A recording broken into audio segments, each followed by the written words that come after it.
이 시간에는 소유권 지도를 보겠습니다. 가등기 담보는요, 청산금 8천만 원 지급 후에 이전 등기를 받게 되고요.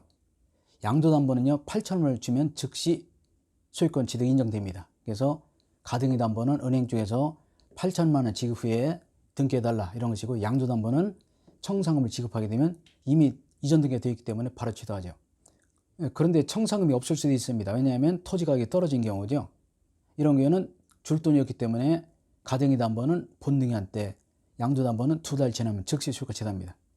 즉 기억년은 청산금이 있을 때고 얘는 없을 때죠. 크게 어려운 건 없습니다. 가등기 담보는 가등기했다가 이전 등기 해주고, 물론 청산금 받고, 양도담보는 청산금을 지급하면 그때 취득하고요. 아예 청산할 돈이 없다, 즉 가격이 부동산 가격이 떨어졌다, 그런 경우는 가등기 담보는 아예 줄 게 없으니까 본등기란 데 소유권 취득하고요. 양도담보는 청산기간 2달이 지나면 즉시 소유권 취득합니다. 자, 판례가 굉장히 많습니다. 우리 교재 188페이지요. 교재 판례가 몇 개입니까 지금? 5개인데요. 굉장히 중요한 판례죠. 자, 여기 나오는 판례들은요, 나중에 판례 특강에 더 보충을 했습니다만 최소한 여기 있는 판례는 다 알아야 돼. 아셨죠? 이것도 모르고 시험장에 간다, 있을 수 없어요. 여러분 최선을 다하셔야 됩니다. 공부할 기회가 늘 오는 것이 아니기 때문에 지금 하실 수 있을 때 최선을 다해 열심히 하시기 바라고요. 판례를 좀 보도록 하겠습니다. 가담법의 사적 실행은요, 권리취득 또는 귀속청산이라 하죠. 따라서 처분 청산형의 담보권 실행은 허용되지 않습니다.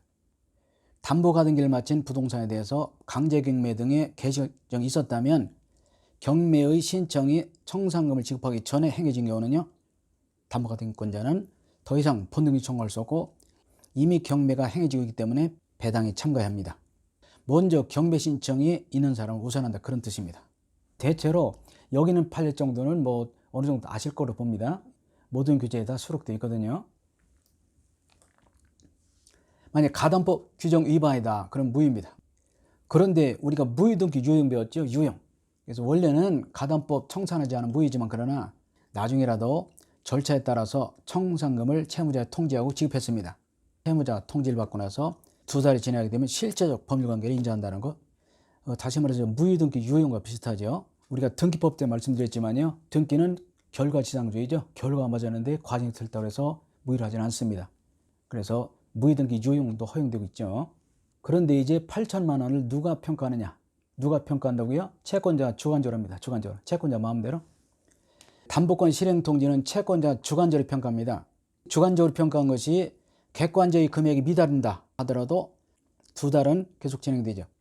즉 채권자가 금액을 평가하는데 그것이 객관적 가격보다 좀 모자라죠. 뭐 8천 받아야 될 텐데 4천밖에 안 준다, 그렇다 하더라도 청산기간 2달은 계속 진행되고요. 채무자는 어떻게 하면 되죠? 다퉈야 되죠. 받을 돈이 더 있다 그래서 금액 계산은 채권자 일방적으로 하고, 그리고 청산기간은 무조건 진행되기 때문에 채무자는 다투면 된다. 아셨죠? 채무자는 다투면 되고, 특히 금액 계산, 즉 청산금 계산은 채권자가 일방적으로 한다는 거 중요합니다. 귀속청산, 소유권을 가질 때죠. 이제 청산금이 없습니다.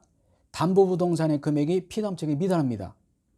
줄 돈이 없죠? 그런 때는 이게 문제냐면요, 아예 가격이 뚝 떨어져 줄 게 없어요. 그런 경우는요, 대충 통제해도 된다는 얘기입니다. 평가임의 채권을 구체적으로 언급하지 않아도 된다는 거죠. 왜냐면 아예 줄 돈이 없으니까 꼼꼼히 따지지 않고 대충 해도 된다. 어차피 줄 돈이 없다, 그런 때는 대충 계산해도 된다는 뜻입니다. 경매지, 경매. 원래는 가등기 담보권자나 양도 담보권자는 소유권을 취득하는 게 맞거든요. 근데 경우에 따라서는 채권자의 선택에 따라서 경매도 가능합니다. 경매는 공적 실행이라고 하죠. 공적 실행. 처분 청산. 경매에서는 가등기 담보를 모르죠. 저당으로 봅니다. 저당. 특수한 저당권이죠. 순서는 무엇에 따른다고요? 등기한 순서죠. 저당 우선이냐 가등기 우선이냐 한 것은 누가 먼저 등기했느냐가 중요하다. 자, 경매가 행해진 때는요, 저당과 마찬가지로 경매로 다 소멸됩니다. 다만 순서에 따라서 변제를 받죠. 이 말은 등기가 말소된다 그런 뜻이지 권리가 소멸된다 그런 뜻 아니죠. 그래서 우리가 저당권도 1번, 2번, 3번 모두 있다가 3번 저당권이 경매에도 1, 2번 다 소멸되죠. 그럼 우선 변제는 1번, 2번, 3번 순서죠. 그런 뜻입니다. 왜 그러냐면 가등기 담보 역시 저당권이기 때문에 똑같습니다. 근데 가등기 담보는 금액이 등기되지 않기 때문에 반드시 배당료 해야 됩니다. 다시 말해서 배당료 채권입니다. 자, 조금씩 했다가 후순위 권리자의 보호를 보도록 하겠습니다.